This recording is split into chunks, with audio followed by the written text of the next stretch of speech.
continue on that topic of leadership and how to raise the lid. Now, I today brought you 10 different topics, 10 different ways to raise your lid.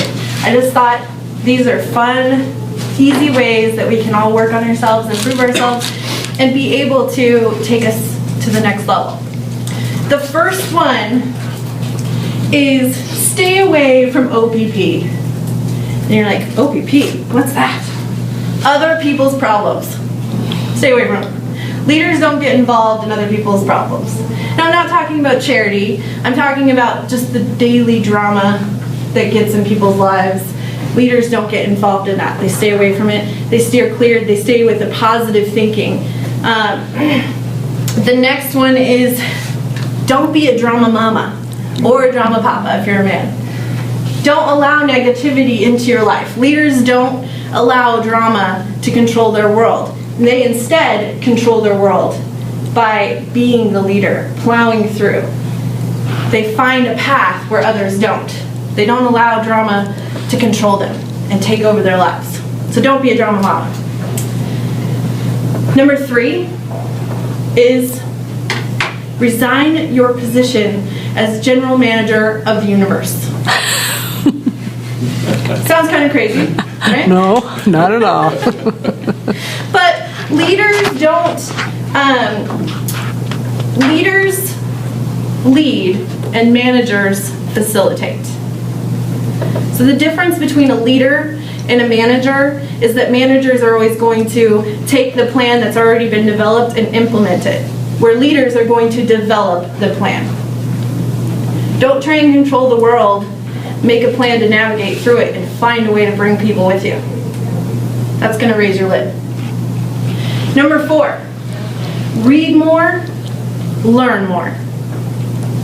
I personally, this week, have read through these 2 books, The Secret and 21 Irrefutable Laws of Leadership, along with reading a chapter a day in Think and Grow Rich.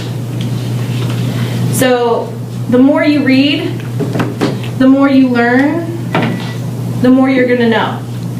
So keep reading, keep learning, because leaders are learners.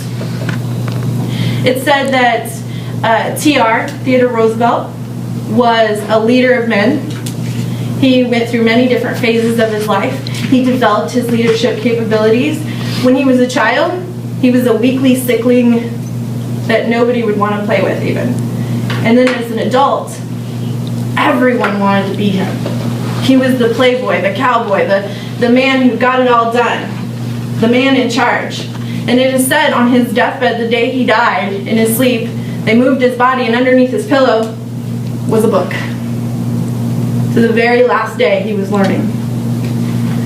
That's a good, powerful way to increase your leadership ability. Number 5 is do more. Charity, community, speaking. Get out there and be an influencer. Those things are influence, and leadership is influence. So allow yourself to be in those situations where you can do more for people. You can help more people. You can change the world and influence it in ways like Mother Teresa. We all know her name. We all know what she did for the world, how she influenced, not through money or power or knowledge, but through caring for people. Those things are great, easy, awesome things to do. Number 6, surround yourself with people smarter than you. Sounds kind of crazy, but Henry Ford, he was offered this, what do you call it?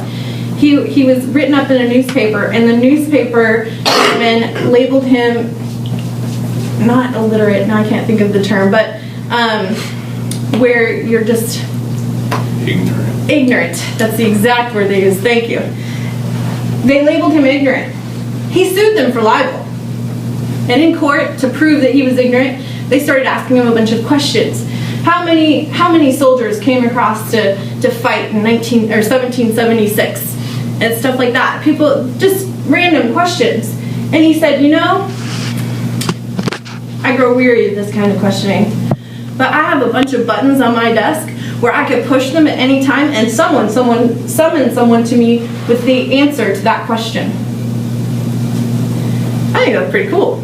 I want to have a desk full of buttons where I can summon people. I need to know this. He knew that in order to be a great leader, you don't have to necessarily know everything. That knowledge isn't power, but it's the way you apply knowledge that becomes powerful, that lifts you up as a leader. You don't have to know everything. You just have to know where to find it. Number 7, quit accepting defeat as reality. That should just be that.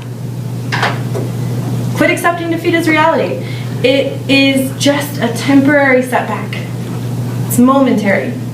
If your desire is there, which starts leading into number 8, if your love and passion and desires are there, then everybody's going to want to follow you. They're going to want to know, what's that person doing? How can I be a part of that? So find your love, find your passion, find your desire, and let it fuel you every day of your life. It's something completely acceptable that all leaders do. We look at leaders and we see passion. President Obama got into office because he had passion. He had a desire to change, and people wanted that change. Now, regardless of what's happened since, he got in there because of his passion and his desire. Number 9. Dreamers create the world. Are you a dreamer? Do you have a vision for something different? For people to change in a way that can't ever be changed? Unchanged, I mean. You can take the world in a brand new direction by just dreaming that it's real. The dream in your heart becomes reality. Everything that we experience right now, from this table to this lecture, to our telephones, to our cameras, every single thing, it was because someone dreamed it.